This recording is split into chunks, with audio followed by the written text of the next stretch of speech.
Tristan Monday?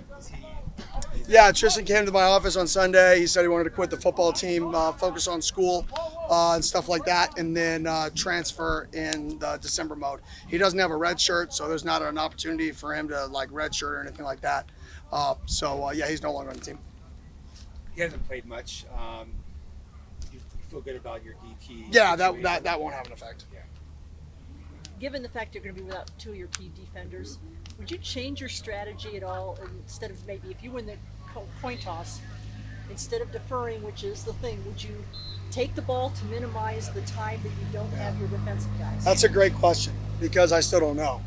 But that's a really good question. You know, everybody who watches knows we always defer. That's not a secret if we win the toss. But this week, for that reason, there is I'm kind of going back and forth on that.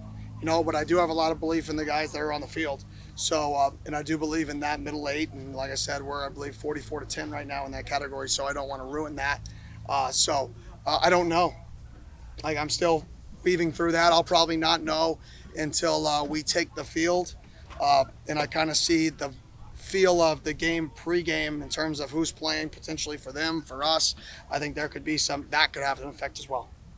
How do you feel the guys are as a group in the short week? I mean, we had good prep. I mean, we had a good day on Tuesday. We had a good start today. Obviously, we're half of a normal practice that we'd normally have on Wednesday. And then we lost our walkthrough that we normally have on Thursday. And then we run half of a fast Friday that we normally have on Friday. So we lost about, say, 30%, 35% of our real speed work having a short week. But it's all about the mindset when you go into the game. If you're fresh, you play really hard, you play smart football, smart, tough the ball of the team, we're going to be able to beat anybody we play if we play our brand of football. And that's what I told the guys. It's not about them, it's about us. Kyle Woody said that he would support a mandated injury report, but since there's not one, he has no reason to tip his hand either way. Would you support an injury report that's mandated as well? 100%. I mean, I already kind of give out most injury reports. You know, sometimes if I don't know guys are healthy, but if I know guys are out, I give them. So it doesn't matter to me. I'm for whatever they deem is best. So I actually think he's smart not releasing when your quarterback is in limbo. We did a similar thing with Rashada last year. You know, we didn't say anything for a little bit just so teams couldn't prepare.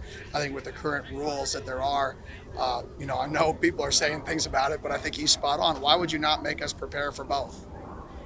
Like, I mean, he's absolutely right until they change the rule. When it comes to a position of that magnitude, other positions, you're not going to change your entire scheme over like one guy at a different position that you don't know is in or out.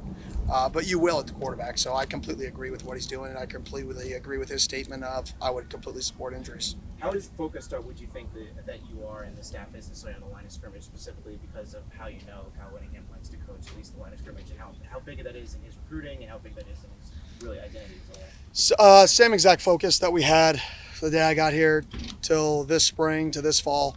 Like I told the guys, the reason why these football teams, these style of football teams continually win is because you can't flip a switch when you play them and say we're going to become tough or we're going to become physical. Like that's you can say oh, they're a team that throws the ball around and they've got great scheme and great athletes, and you can be like, oh, we're in cover 2 the entire game and force them out of their element. You really can't force a team like this out of their element unless you match their toughness and physicality, and you can't match their toughness and physicality unless it's who you are as well. So I think it's a great test for our guys in terms of how much work they've put in up to this point. Not even the prep, not even the excuse of we have a 6-day week and they have 2 weeks off. This comes down to, you know, the last 2 years, the last 19 months of preparation, specifically for this team, the last 10 months of preparation, how we've prepped in the weight room to determine how well we play at the line of scrimmage. This is a 10-month evaluation, not a 6-day evaluation. So you view the game kind of as a measuring stick, necessarily when it comes to that. Yeah, not as a measuring stick in terms of like where we are this season, but in terms of how much further we have to get as a program. Because these games are not how good is your team this year when you play teams like this. This is where does your program stand physically?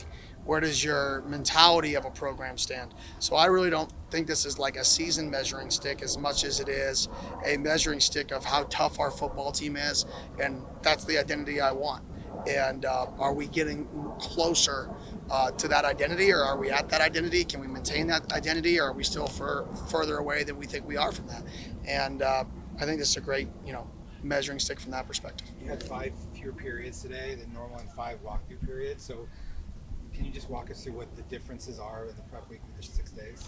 Yeah, obviously we lose. We normally have a walkthrough day on Thursday, right, where we take everything off of them, and then we have like an hour practice on Friday. So it really shortens their workload after Wednesday. So they don't do much Thursday, Friday, morning of Saturday. Well, with the shortened week, you lose the walkthrough day.